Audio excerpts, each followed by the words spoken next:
testing faith in her contrary way. It was far more important to her than any nationalistic allegiance. To me, Flannery O'Connor's critique of modernism still sounds very modern and relevant.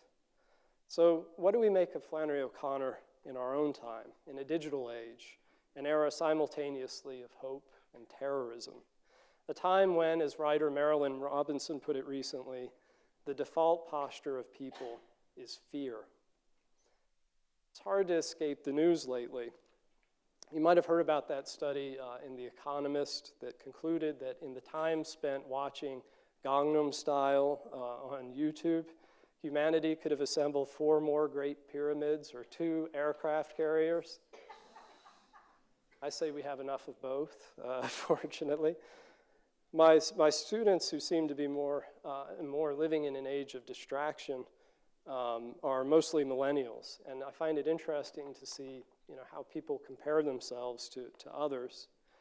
A recent study out of San Diego State University examined more than 760,000 American books published between 1960 and 2008, so roughly the end of Flannery's time and coming up to now, and concluded that the first-person plural pronouns like we and us, the use of those, declined by 10%.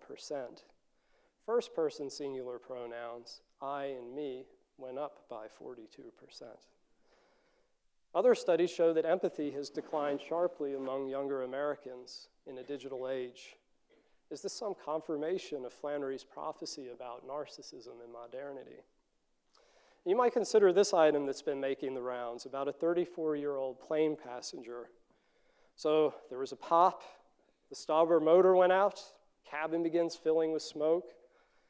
The New York Times described what happened next this way. Faced with his own mortality, he could have closed his eyes in quiet reflection. Instead, Mr. Welch, a photographer, responded in a distinctly 2014 manner. He reached for his Samsung Galaxy Note 3 smartphone, thrust it into the murky air, and pressed the record button. He even found the presence of mind to record a selfie. That impulse isn't specific to our species, by the way. And believe it or not, this photo was the topic of a lawsuit because it was taken when the monkey picked up a photographer's camera, snapped a photo, took a selfie, and then it was placed on Wikipedia as an illustration of the selfie. And the photographer said, well, that's mine. And fortunately, the court said, no. Copyright runs with the monkey. The monkey is the artist and creator of this photo. You can't make this stuff up. We worry about these things in the archives.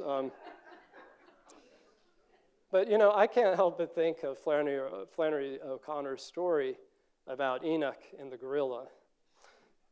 In any case, the gentleman on this particular flight later said he thought he might be going to meet his God. Now think about that. Did he really think he was at the end? Or in his hour of need, was he able to convince himself, like the grandmother of a good man is hard to find, that there would be another moment to record? Without feeling superior, as the Irish say, God forgive me, but I see something very darkly amusing in this. What's more, I see a metaphor for modern existence. In channeling the spirit of Flannery O'Connor's beloved Nathaniel Hawthorne, let me say, we are all on that plane. We are all accident-bound, but as Walker Percy has pointed out, disaster can elicit the best in us. It strikes me that the entire scene aboard the jet might well have been lifted from a Flannery O'Connor story. And in fact, in one sense, you might say that it was. Remember how the children are very excited to have had an accident, and a good man is hard to find. So again, I ask you, is human nature changing, or are we? Flannery O'Connor's work is still speaking to us in myriad countercultural ways, familiarly, indirectly, but always with an awareness of the danger of judgment and the necessity of charity. She demonstrated that grace by its nature is hard, and that hope by its nature is a test of faith. Those lessons are not dated. And it was precisely because Flannery O'Connor was an Irish Catholic, I think, that she found a way to be orthodox without being doctrinaire. It might help to explain why it was that she told Ted Spivey that 99% of people in the world had lost the ability to believe in God at all. And what was wrong with the Catholic Church was the Irish, and that she could say this because she was Irish. Indeed, on at least one occasion, she explicitly identified herself as an Irish Catholic. She wrote, "On bidding Rosalind Barnes goodbye, the Monsignor said, 'Don't try to be an Irish Catholic, but you better read some more theology.' Rosalind was greatly puzzled by this and asked me what an Irish Catholic was. 'You are in the presence of one,' says I, bowing."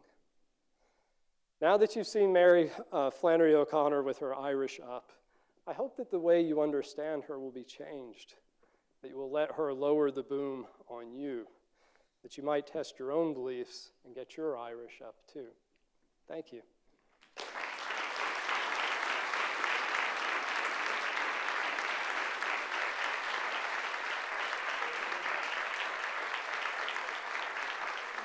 The preceding program is copyrighted by Emory University. Okay, we're going to ask them questions. We have microphones set here. If you go to the microphone and ask a question, unless you feel like you can pronounce loud enough for everybody in here to hear. But we do need to be able to hear you. So, questions for Dr. Giemza.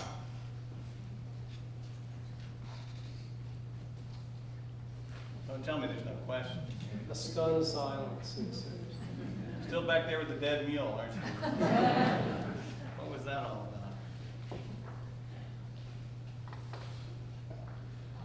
What's the name of your book? My book is called Irish Catholic Writers and the Invention of the American South. And I've tried to cover as many as I could, and I think I still left a few out. But it goes back to the immigrant story, which was written by a man named Adam Douglas, who came in around 1803. It's the earliest example I could find of an Irish writer who published in the South. And it comes all the way up to the present with some of the writers that I showed you earlier, like Cormac McCarthy. But most of the Irish in the South are Scots-Irish. Right. And like, I think we had 3% at one point Right. are Irish. Yeah, or whatever terminology you might use. You know, in writing this book, I was kind of, I want to say up front, I didn't want to kind of promote these rather artificial distinctions between these groups. So much as to look at Irish Catholics as a group in the South, because people said, you can't do that. I mean, initially when I mentioned it to people, they said, well, yeah, well, there's Flannery O'Connor, who else, right? But I would make the point that, you know, and if you think about the folks I showed you, that they were a very influential group of writers, especially when in shaping people's imagination of the South, with a writer like Margaret Mitchell. I also think it's interesting the way the Scotch-Irish and Irish Catholics in the South interacted. Father Abram Ryan, for example, grew up very near to where Mark Twain lived as a boy. And of course, the Irish Catholics had arrived a bit later. And it's very interesting to me that Twain had this impulse to explore, write, critique Catholicism in various ways, lots of other religion as well. But I think that proximity is quite fascinating. Irish Catholics came because of the famine. For them, yeah, Mid-19th century. by and large. Yeah, but there were some immigrants actually from the United Irishman era in 1798 and so forth. So there was also, so there were not as many though. You're probably right. Yeah. To prove Yes. your point about the Savannah Irish Catholics, I am a Savannah Irish Catholic, and I never heard of the Scotch Irish until I moved to Atlanta.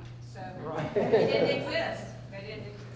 Well, and this kind of confirms what Hugh Brown and others have said about that bubble. Yeah.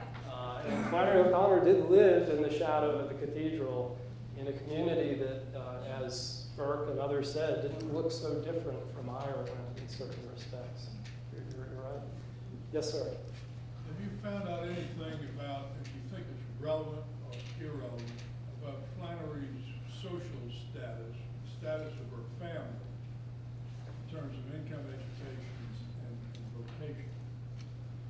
Well, in thinking about the shanty versus lace curtain Irish distinction, I actually did have some material specifically about that. Bill Canty recalls how people paid pew rent in Savannah, and obviously, I mean, Mary Flannery O'Connor was a beneficiary of Katie Flannery Semmes, who was her namesake. And I think when times were hard, that made a big difference, to have that sort of money in the family, I suppose. Ms. Sims was her aunt, right? Right. Well, no. She was, I'm sure Ms. Florencourt could clarify this, but I think she was the second or third cousin in fact. She wasn't that closely related. Yes? Just touching upon that about class, do you think too the fact that Flannery O'Connor was more an educated upper class, that she may at times look down upon other Irish immigrants? Because I think a lot of Irish immigrants might not have found some of the things you talk about funny, because they did face a lot of discrimination, and their faith is what really kept them and allowed them, the Catholic educational system allowed them to advance in this society. So when you're referring to Jansenism or different things like that, they were just trying to hold on to their faith. Mm-hmm. And especially in minority in the South, where Flannery was in a more middle class, upper middle class family. Yeah. I'm sorry, so tell me your question.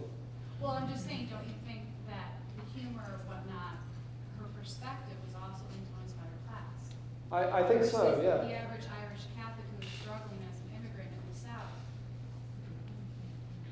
probably wouldn't Right. fit the stereotypes. But Well, I have many examples in the book where they still seem to have quite a sense of humor about the whole business, even people from the lowest classes. But of course, there's a very dark side to this. I think that's true from what I can glean of both Irish and Irish American experience. These paradoxes of, being welcoming and warm, but also cold, and also having, a combination of levity and tragedy in your history. I don't know, but it's very complicated. I try to kind of, and this is one of the reasons why in my book I'm careful to say, you can't make any generalizations about these Irish in the South. It's like try to make generalizing about the Irish, You'll find out very quickly that it's impossible. So they all had different things. Flannery O'Connor, for example, in some ways, I think of John Kennedy Toole. I actually think of Margaret Mitchell in terms of writers who resemble her. If you read Margaret Mitchell's early reporting, it just has this wonderfully mordant wit about it. There's a sharp satiric edge. And I could show you things from, that reporting that you wouldn't know if Flannery O'Connor wrote it or Margaret Mitchell in certain respects. The shame of it, in a way, is that Margaret Mitchell was overwhelmed by the success of Gone with the Wind. So anyhow, there are very different trends in all these different periods and writers, and I try to distinguish them pretty carefully. Yes, sir? I was recruited by Monsignor P.J. O'Connor, and indeed, he got about over 43 Yes. work as fantastic, and famous because of that, some of the other people you mentioned. So I'm wondering, where will, in your opinion, will Flannery O'Connor stand in the Europe of literature, and in particular, Irish literature? Well, I think her stock is just rising, and I wanted to mention too, I should have said something, as I extended thanks to various people tonight, I wanted to thank Rosemary McGee as well, and the archive. What's happening now is amazing. People are more interested than ever in creating film from Flannery O'Connor's work. So many writers own being influenced by her. I think because particularly she was masterful in the short story. We have this bigger question now, right, about what do we do with literature in a media age or a sort of post-print age in certain respects. But I think every sign is very good that her work is enduring. it's gaining more admiration, and I think that is because it has a certain timelessness about it. You know, it still has that ability to just connect with people a certain way. But by the way, Pat Peirce did describe to me how he had brought so many priests from Ireland in his time. It's quite a remarkable story in its own right. Ms. Florencourt, you were going to say something earlier, and I We apologize. can talk later. Okay, okay. Do you have any commentary about how the move to Milledgeville shaped her views, since that Catholic community and Irish community would have been much smaller than Savannah? That's a good question, you know. I haven't really thought much about that. Something I should go back and revisit. I'm sure it was jolting in certain respects to go from such a big group of Irish Catholics to feeling a little more, yeah. That's a great point. I need to think more about it. So let's, I'm going to have one question from a student. This is an Emory student must ask the last question. Here you go. Yes. You talked a little bit about this, but what do you think her experience was being Irish when she did not live in the South? When she was displaced. That's a really good question. She mentions in passing in some of her correspondence what it was like, say, to be in Connecticut, where she did encounter more Irish Americans, and she kind of made different jokes about that. Of course, she said her own name made her sound like an Irish washerwoman. So she was certainly aware of Irish American communities in larger circles. I don't have any evidence that she connected with them in a different way, though. I think, again, she kind of held her own Irish identity out of the picture somewhat. And I mean, some people said that she had this sort of sense of sadness or an aura of the tragic about her when the Irish were brought up. So it's clearly kind of a fraught topic for her in different ways. But I want to thank Dr. Giemza for an excellent lecture and for answering your questions.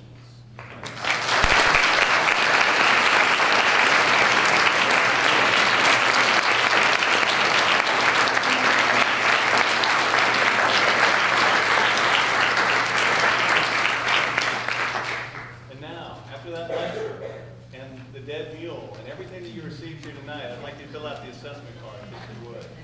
Thank you very much for coming here this evening.